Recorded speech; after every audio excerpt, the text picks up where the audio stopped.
Hi friends, welcome to my channel. இன்னைக்கு நம்ம சேனல்ல என்ன பார்க்க போறோம்னு பாத்தீங்கன்னா ஒரு ஸ்டஃப்டு சப்பாத்தி தாங்க பார்க்க போறோம். வாங்க போய் எப்படி பண்றதுன்னு பார்க்கலாம். ஸ்டவ் ஆன் பண்ணிட்டோம். கொஞ்சமா ஆயில் சேர்த்துக்குவோம்.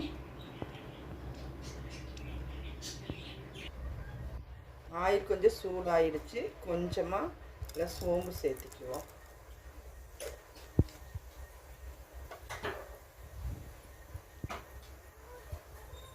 ஒரு சின்னதாக கட் பண்ண பச்சை மிளகாயை சேர்த்துக்கலாம். அது கூட ஒரு சின்ன பெரிய வெங்காயம்,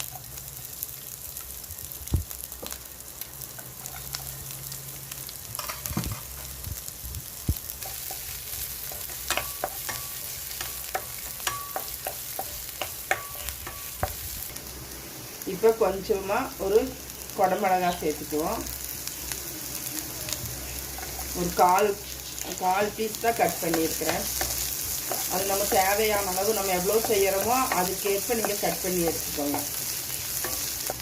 மிளகாய் வந்து ரொம்ப நேரம் வதங்க தேவையில்லை, அதனால் போதும். இதில் வந்து அரசாணிக்காய், பரங்கிக்காயின்னு சொல்லுவாங்க இல்லையா, அந்த காய், அதை வந்து நான் மசித்து வேக வச்சு மசித்து எடுத்து வச்சுருக்கேன். அதை நம்ம சேர்த்துக்குவோம். இதில் ஒரு பெரிய உருளைக்கிழங்கு ஒன்று வேக வச்சு தோல் உரித்து மசித்து வச்சுருக்கேன். அதையும் நம்ம இதில் வந்து சேர்த்துக்குவோம். இப்போ வந்து இதுக்கு தேவையான அளவு உப்பு சேர்த்துக்குவோம்.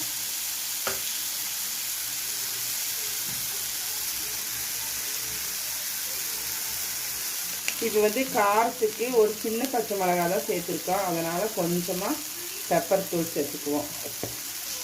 இதில் கொஞ்சமாக மல்லித்தழை,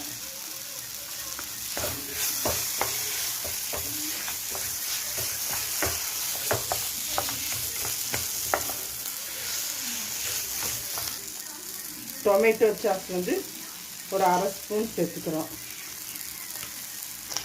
கொஞ்சம் டார்க் சோயா சாஸ் கொஞ்சமாக சேர்த்துக்கிறோம்.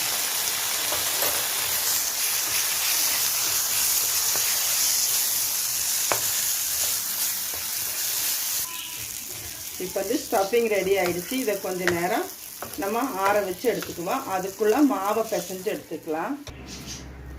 சப்பாத்தி மாவை இப்போ வந்து கோதுமை மாவு எடுத்துக்கோங்க. நான் ஒரு 1.5 கப் அளவுக்கு கோதுமை மாவு எடுத்து வெறும் தண்ணி தான் ஊற்றி பிசைஞ்சிருக்கேன். உப்பு தண்ணி மட்டும் ஊற்றி நம்ம சப்பாத்தி மாவு பிணையிற மாதிரி இந்த மாதிரி பிணைஞ்சிக்கோங்க.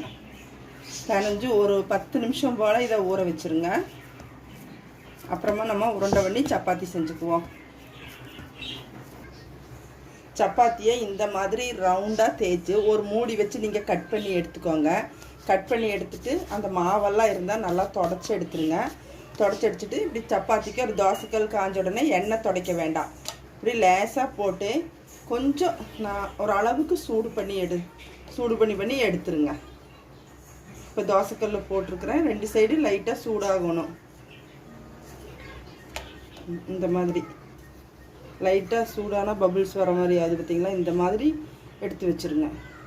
இந்த எல்லா சப்பாத்தியும் நம்ம இந்த மாதிரி பண்ணிக்குவோம். அடுத்த சப்பாத்தியும் நம்ம போட்டிருக்கோம். இந்த மாதிரி பாருங்கள், லைட்டாக இந்த பபிள்ஸ் வர மாதிரி ஆச்சுன்னா நம்ம அதை அப்படியே திருப்பி போட்டுக்குவோம்.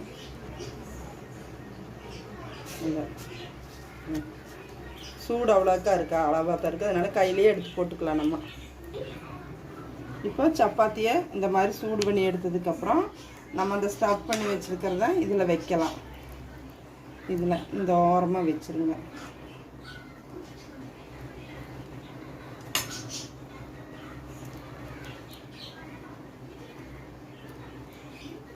இந்த மாதிரி வச்சு இது இப்படியே மடிச்சிருங்க. இந்த மாதிரி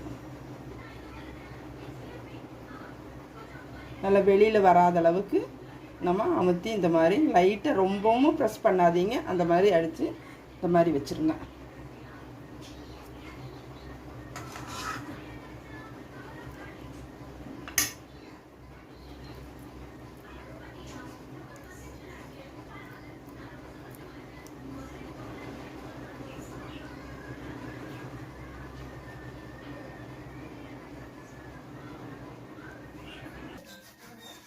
இப்போ தோசைக்கல் வச்சிட்டோம். லைட்டாக எண்ணெய் தேய்ச்சிக்கலாம். எண்ணெய் தேய்ச்சிட்டு நம்ம ஒன்றா போட்டு எடுத்துக்கலாம். இதில் ஸ்டவ் ஸ்டாப் பண்ணது அப்படியே போட்டு எடுத்துக்கலாம். 2 பக்கம்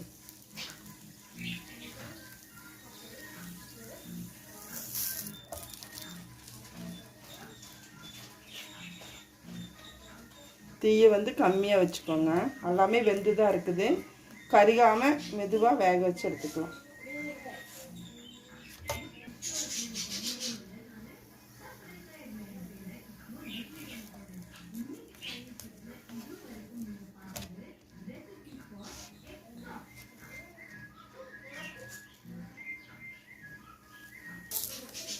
இந்த மாதிரி வேக வச்சுருங்க. பின்னாண்டியும் இந்த மாதிரி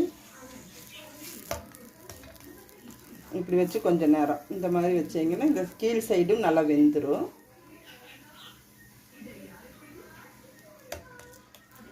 இந்த மாதிரி எல்லா சப்பாத்தியும் நம்ம ஒன்றா போட்டு மெதுவாக வேக வச்சு எடுத்து வச்சுக்குவோம். இப்போ ஸ்டஃப்டு சப்பாத்தி ரெடி ஆகிடுச்சு. அதுக்கு நீங்கள் தொட்டுக்கிறதுக்கு சாஸ் வச்சுருக்கேன். நீங்கள் வெறுமனே கூட சாப்பிட்டுக்கலாம், இல்லைன்னா சாஸை தொட்டு கூட சாப்பிட்லாம். இது உங்களுக்கு பிடிச்சிருந்ததுன்னா நீங்களே இதை உங்கள் வீட்டில் செஞ்சு பார்த்துட்டு லைக் பண்ணுங்கள், ஷேர் பண்ணுங்கள், சப்ஸ்கிரைப் பண்ணுங்கள். அப்படியே கீழே இருக்கிற பெல் பட்டனையும் கொஞ்சம் ப்ரெஸ் பண்ணுங்கள். நன்றி, வணக்கம்.